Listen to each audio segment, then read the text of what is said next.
everybody? Not sure what I was just playing, but I dug it. I was like, did it record it?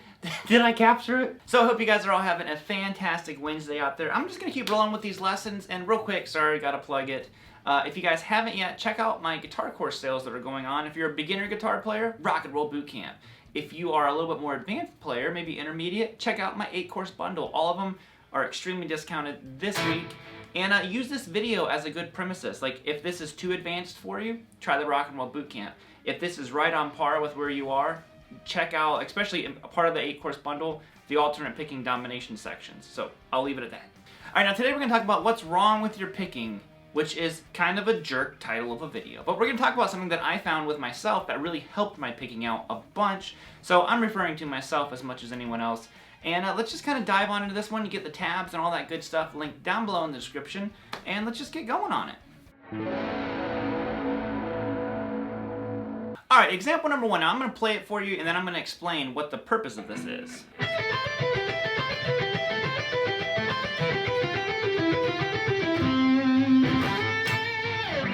Alright, so that is example number 1. Now, there's a couple things here that I want to work on. All the times whenever we work on picking, when you're working on scales and all that kind of stuff, what happens is we pick everything in a line and it's all even.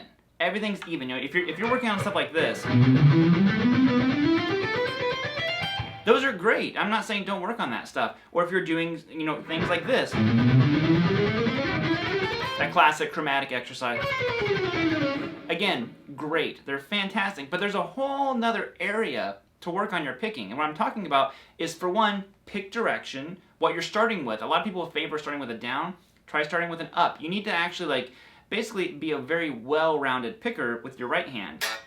Now, I'm starting with an up on this one, but the other thing, the very crucial part that's happening here, is I do not have the same number of notes on each string while I'm going through this passage. All right, so let's break this down, because if you notice what happens is we go 1 note, 1 note, 2 note, 2 note, instead of always going 3 note, 3 note, 3 note, 3 note, 3 note, the whole way through it. It makes our hand have a different feel to it. So you play 12 on the high E string, which I'm leading with an up pick, and then I go to 10 on the B.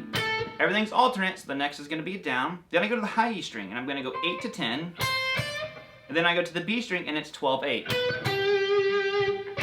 You can resolve it if you wanted to. But like I said, we're not doing anything super crazy here, but it's just to get us out of that 3 note, 3 note, or 4 note, 4 note idea. Check it out.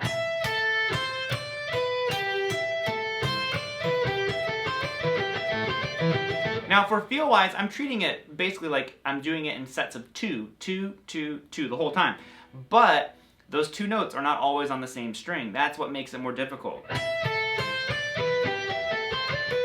Now what I did is I transitioned up in the scale. I just go to the B and the G string. So I go...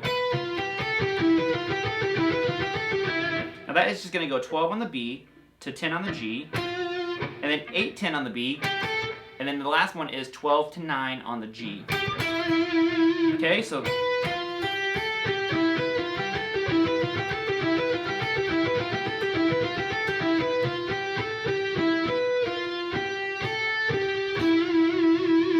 Alright, so let's slow these down a little bit and talk about our picking, because this is really where it's a nice challenge for people. Like I said, if you are predominantly a person who starts with a down pick, sometimes starting with an up pick can give you a whole different feel and timing to stuff. It takes a lot of work to get used to starting with an up, but it's something I highly recommend. Now when you're doing this, you know, when I'm starting with an up, what happens is I do what's called outside picking. So I'm going up, down. I'm always picking on the outside of the string that I'm playing. Okay? Up, down, up, down. Now what happens here is I go up, down, which transforms it into inside picking.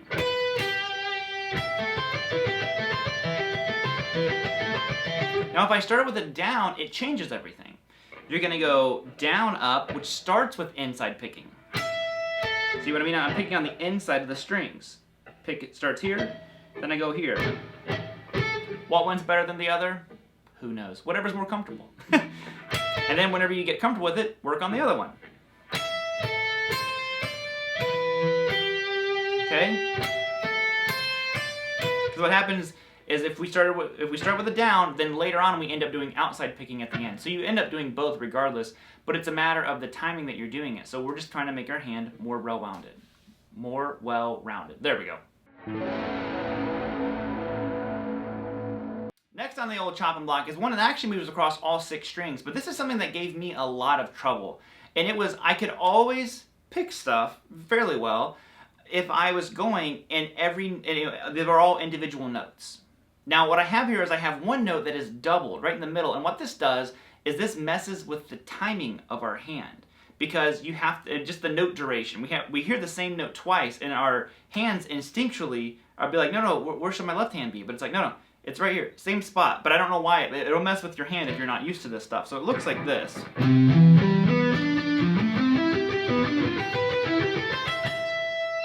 So overall, I think once you get this, it's fairly simple on your left hand. Even descend it if you want to.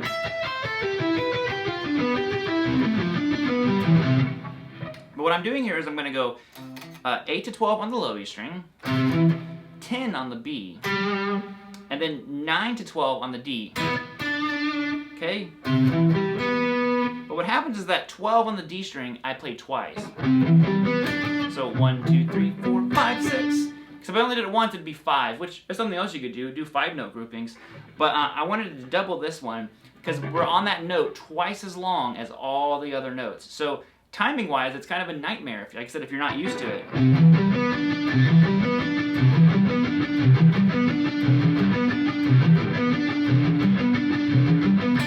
Okay, now I'm just going to simply move down through the scale. I'm not doing anything crazy here.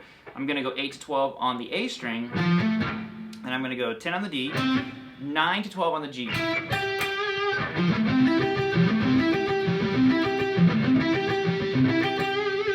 Okay, now it's all alternate picking. I'm starting on down, and I do, if you watch Troy Grady videos, he talks about something called downward pickslanting. I do downward at sometimes and then upward. My hand shifts. So to give you guys direction as far as like, hey, you should be doing it this way, you just kind of have to adapt to what your hand does naturally, really. I've had students who naturally economy pick stuff, you know, without ever even knowing that they were doing it. So, you know, your hand is going to kind of develop certain ways. I mean, I'll be honest, I never spent any time thinking about the direction of my pick. I just practiced stuff and my hand did what it did. So I never put a lot of emphasis on that. But if you want to know the way I'm doing it, I'm predominantly downward pick slanting, and I'm alternate picking starting on the down on this one.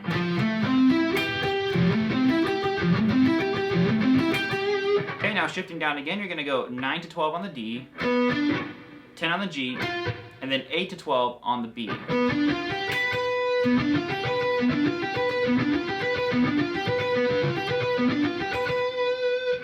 One final one, 9 to 12 on the G, 10 on the B, and 8 to 12 on the high E string.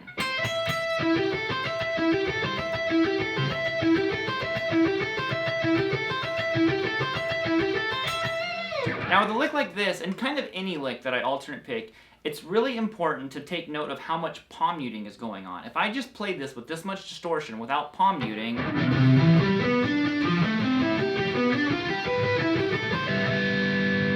listen how much noise is happening. No, I had a palm mute on pretty much everything.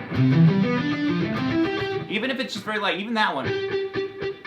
Listen to it. Open. I had a little palm mute on it just to tighten up the sound, because whenever you're playing something, especially if speed is your goal out of this, you can't have notes lingering around. They need to be like short and precise and very controlled when you're using distortion. So you don't want any notes lingering around. So again, slow through this one would be.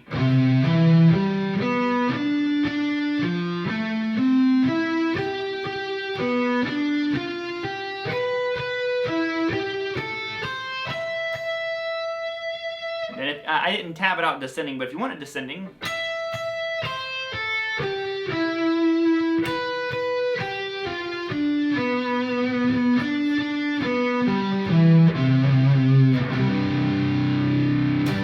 That's kind of like more like a C major vibe to that lick, but All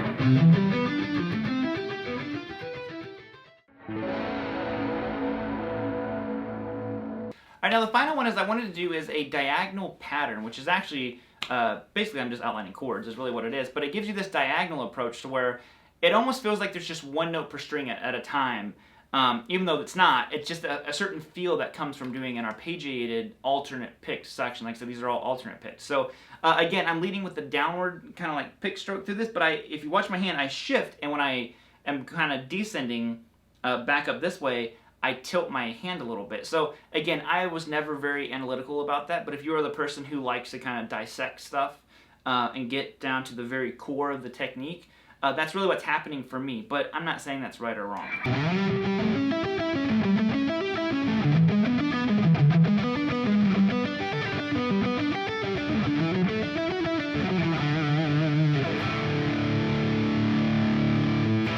There you have it. So basically we're outlining 4 chords. A dominant 7, A7, E7. Then what happens is I transition, I go to a G. It's just like a G sus2, or G add 9, I should say. And then I end with a D add 9, which then I want you to kind of resolve it, but I end on that D note. So essentially here, there's 2 shapes that are the same, and then the other 2, I chose to make them different, to throw my pick on the floor, and to make it more difficult for you, because I'm a jerk. So the first one here is pretty simple. We're going to go 10 to 12 on the A string, 11 on the D, and then we're going to go 9 to 12 on the G. Back to 9, back to 11, back to 12. Now that's just a good one to cycle.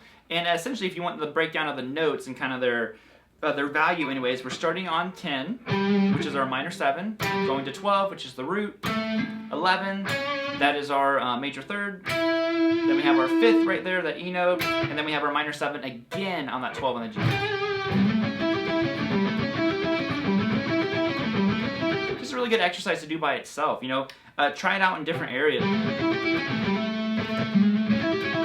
And what I do is I just literally move everything up a string, and I turn it into an E dominant 7. So we're starting on 10 this time on the low E string, going to 12 on the low E, 11 on the A, 9 on the D, and then 12 on the D.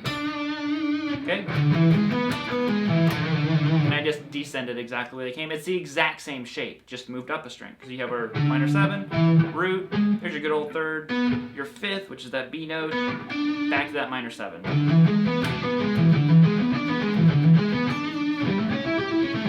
That's a little trick that I picked up from Richie Kotzen. He does it with a major 7 idea. When he would kind of just simply, well, I messed it up big time, but he would move it up a string. And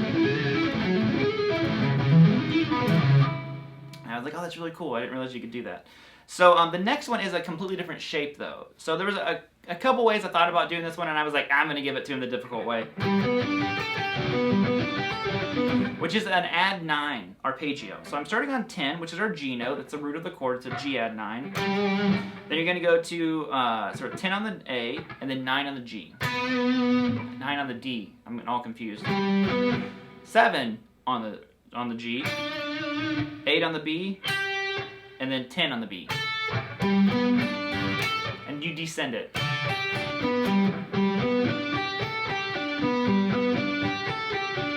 Uses all 4 fingers, really good exercise.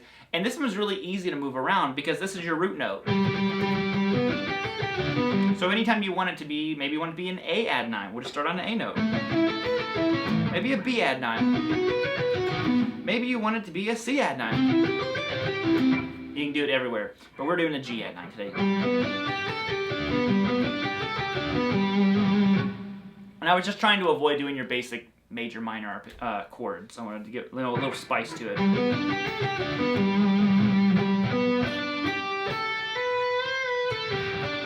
Whatever you want to add to it.